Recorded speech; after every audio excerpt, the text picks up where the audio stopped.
Masih banyak sekali Pak keterangan yang akan saya terangkan tentang sikap watak Indah Wayudiawati itu. Ya seperti viral orang membelikan itu. Kalau ingin sesuatu itu harus langsung. Kudu ono nek ora ono ngancam cerai, ngancam akan minggat itu biasa. Pernah itu sekali tempo itu acting apa? Sekali tempo itu pernah acting. Acting itu nyolong duit saya tuh 5 juta. Dia buat suara seolah-olah ya dicolong orang lain padahal malingnya dia itu. Padahal uang untuk dagang, untuk beli bensin dan sebagainya. Ngono iku duitnya hilang lho, sesuk awakne ndek hilang berarti ya yang nyolong duit ya dia itu. Persis itu. Nah, pada saat dia mau kabur sama Bambang Permadi itu bawa duit cash 470 sampai 500 juta, Pak. 400-an 70 juta sampai 500 juta lebih itu. Beraban kono kene utang rono rene duit sepikul digondol merayu rumasane cukup untuk kehidupan berbahagia dengan pasangan gelapnya itu untuk perselingkuhan untuk belanja agar dino 3 juta belanja iki 3 juta pamer sugih dan sebagainya pakai negeri baru sugih gatel semua dari hasil penipuan pencurian penggelapan manipulasi ya tipikal saya dimanipulasi kok seolah-olah dibeli dia, dibuat kwitansi pembelian, sertifikat hasilnya gede nebang untuk duit ngap kabur yang bayar saya lagi, yang bayar keluarga saya. Kenakalan saudara Indah itu sudah dibawa dari Magelang. Jangan nyalakan saya terpola, saya di Nina bubukkan, saya ditipu daya. Mau minta kerjasama untuk membuat modal nggak roti kok. 80 juta Pak, nggak bakery kuwi. Bangkrut Pak. Bangkrut udah tuntutan. Teman kerjanya malah menuntut saya untuk mengembalikan uangnya, padahal saya juga modal uang 40 juta. Udah tuntutan. Akhirnya kan ya sudah tukaran dhewe to Pak. Ya intinya Indah itu bikin masalah lah. Selama itu dia itu mengadu domba saya dengan siapa, mengadu saya dengan siapa. Nah ini mengadu domba saya dengan institut kepolisian ya saya tidak mau, saya jujur saja bahwa kejahatan itu yang merancang adalah Indah Wayudiawati dan keluarganya dari Magelang.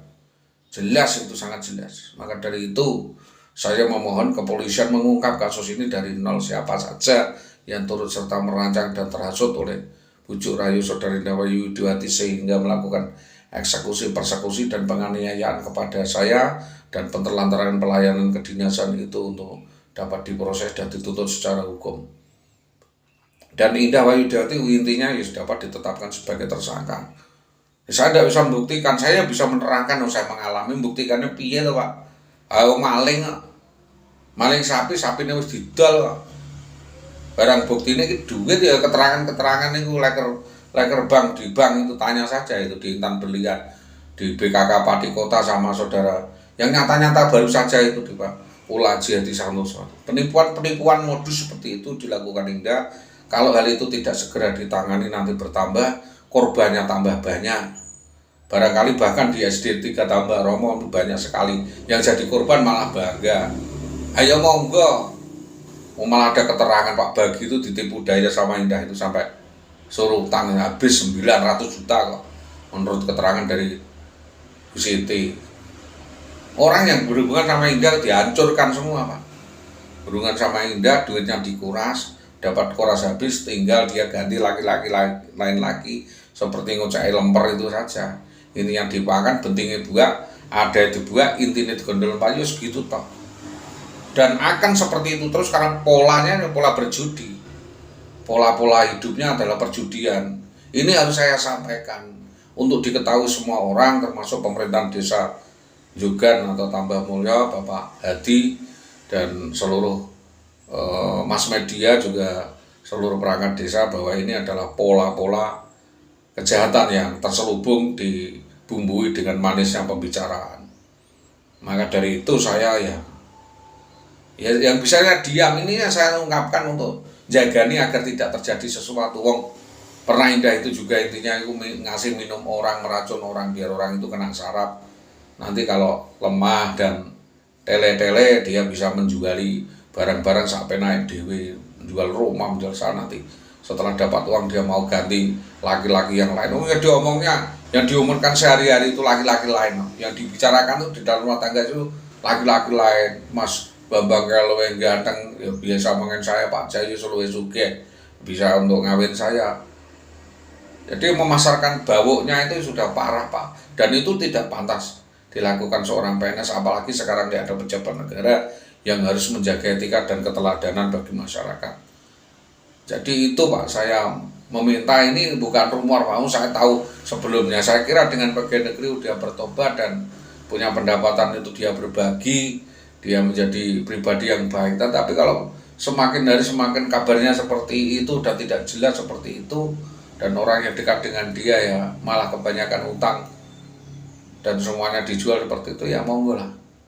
Itu mungkin yang bisa saya sampaikan atas kerjasama yang baik dari aparat penegak hukum, ya Bapak Komandan Koramil juga pemerhati permasalahan kenakalan wanita, termasuk dari Dinas Pendidikan Kabupaten Pati untuk menjadi perhatian. PGRI juga atas kelakuan dan perlakuan saudara Indah Wahyudiawati itu kalau memang bisa dikendalikan, dibina ya silakan dibina, kalau tidak ya silakan dipelihara kejahatan. Tapi nanti kalau ada tanggungan lainnya ya memang Dinas Pendidikan dan pemerintah harus bertanggung jawab atas kejahatan yang dilakukan oleh saudari Indah Wahyudiawati dan kroni-kroninya tersebut.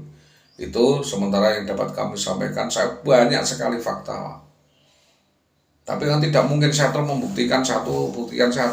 Banyaknya bukti yang menjerat saya sendiri kalau tidak bisa saya membuktikan bukti-buktinya. Tapi kan membuat opini tidak salah.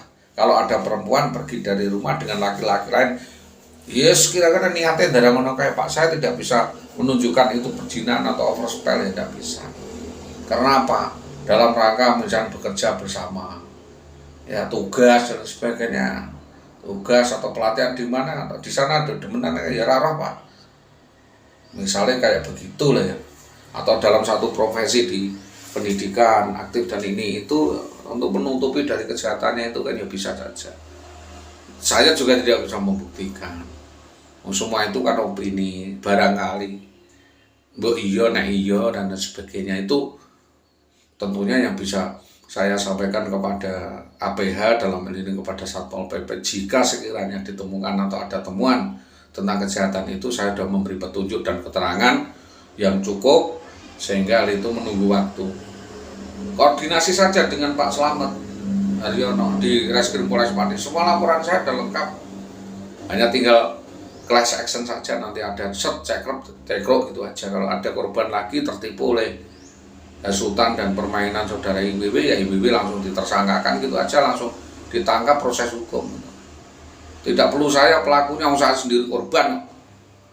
Saya ini korban ya, ditipu daya oleh Indah, kok saya mau diikut-ikutan perkara ini. Saya memberi keterangan bahwa memang selama rumah tangga kelakuannya ya seperti itu. Jangankan orang luar, keluarga sendiri dihapusi ya Pak.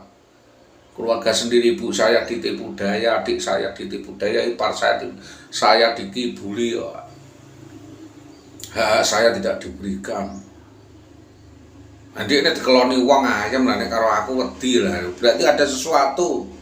Berarti dia telah berlaku jahat kepada saya, bukan saya kepada dia. Saya tuh tanggung jawab. Orang tanggung jawab itu ada konsekuensinya Pak. Konsekuensinya itu berhadapan dengan hukum. Orang bertanggung jawab terhadap utang yang dia lakukan itu, kita ikut nanggung, kita bahkan membayar. Kita tidak cuci tangan, kita menahan diri. Dia pesta pora, untuk duit gue pesta pora, untuk duit gue demenan karo lanangan, kok ngeroboh lanangan kan butuh kontol kan. Jadi itu saya terbuka saja lah, itu sangat memalukan. Tetapi makanya itu saya sampaikan kepada Bapak Satpol PP, kepada APH, terbuka saya bukan itu.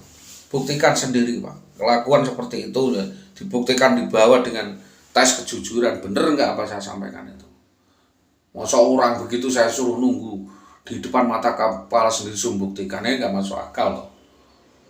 Dan saya sudah sampaikan ini secara terbuka tentang pola, ulah, dan tindakan saudara Indah Wahyudiawati ini. Mungkin sudah terlatih sejak bayi dengan ibunya mungkin. Hal-hal seperti itu kan sudah dilatih oleh keluarganya di sana. Makanya itu di sini mengulangi hal seperti itu ya sudah kayak hal yang biasa, menipu-nipu, merengek-rengek, merajuk-rajuk, utang sana utang sini, yang pada akhirnya itu yang nanggung orang, dia melarikan diri dan tidak mau bayar, gitu biasa, dianggap biasa bagi dia. Mencopet, mencuri, ngapusi itu dianggap biasa. Maka dari itu ya saya hanya menyampaikan ini untuk kewaspadaan masyarakat, untuk memberi peringatan bahwa saudara IWW ini banyak melakukan penggelapan, penipuan, dan manipulasi, ingkar janji, dan genosida atau pemutarbalikan fakta. Demikian ini dapat kami sampaikan sebagai keterangan pers, sebagai sambungan dari banyaknya keterangan saya yang mungkin ya dianggap belum jelas oleh pihak terkait, terutama adalah Bapak Kanit Reskrim di beberapa polsek maupun di Polres. Tentunya sudah dibicarakan semua warning-warning itu dan sikap-sikap itu. Dan saya hanya bisa berharap agar kasus ini segera terselesaikan dan Dinas Pendidikan dapat mempertanggungjawabkan kesalahan-kesalahan yang dilakukan anak buahnya IWW itu dan memberikan reward atau punishment. Kalau itu dianggap hal yang baik ya silahkan diberi penghargaan sana. Kalau dia dianggap hal yang tidak benar ya mendapatkan sanksi kode etik dan penurunan jabatan atau mungkin pemecatan dari PNS. Itu yang dapat kami sampaikan, kan semua itu terukur. Dan saya minta petunjuk dari bagian hukum Sekda Padi atau Satpol PP, karena sanksi itu tentu melibatkan Bapak Bupati, melibatkan BPKP, BKPP, melibatkan Bakor dan sebagainya. Maka saya hanya bisa menyampaikan hal ini secara panjang lebar ya, secara gamblang. Kalau hal ini mungkin permasalahan dapat diungkap, nanti diteliti, ditimbang, dan dirapatkan atau diputuskan di dinas untuk membuat keputusan sejelas-jelasnya tentang etika, pola tindakan saudara IWW di dalam keseharian di masyarakat maupun di tempat kerja. Kalau memang di tempat kerja bagusnya lain toh, ya alhamdulillah saja, nggak ada kaitannya dengan saya dan hasil kerjanya juga nggak sampai ke saya. Maka saya ya menyampaikan sepenuhnya mekanisme proses itu kepada yang berkepentingan dan atasan yang terkait. Demikian ya apa saya sampaikan, berkali-kali saya sampaikan. Nanti dosa karena nggak saya sampaikan. Sekalipun istri saya sendiri, mantan istri saya, kalau memang itu bersalah ya silakan dihukum. Saya nggak akan bela-bela nih, saya nggak akan membela-bela ini sedikit pun nggak akan. Dimasukkan penjara di lokap sana ya nggak akan saya kunjungi. Memang kejahatan tetap kejahatan, ya harus dipisahkan dengan kebaikan. Demikian yang kami sampaikan. Ya terima kasih ya kepada informan-informan dan detektif swasta ya, intelijen yang menyampaikan kepada saya. Saya sangat percaya dan silakan bekerja untuk menyelesaikan kasus ini sampai tuntas. Assalamualaikum warahmatullahi wabarakatuh.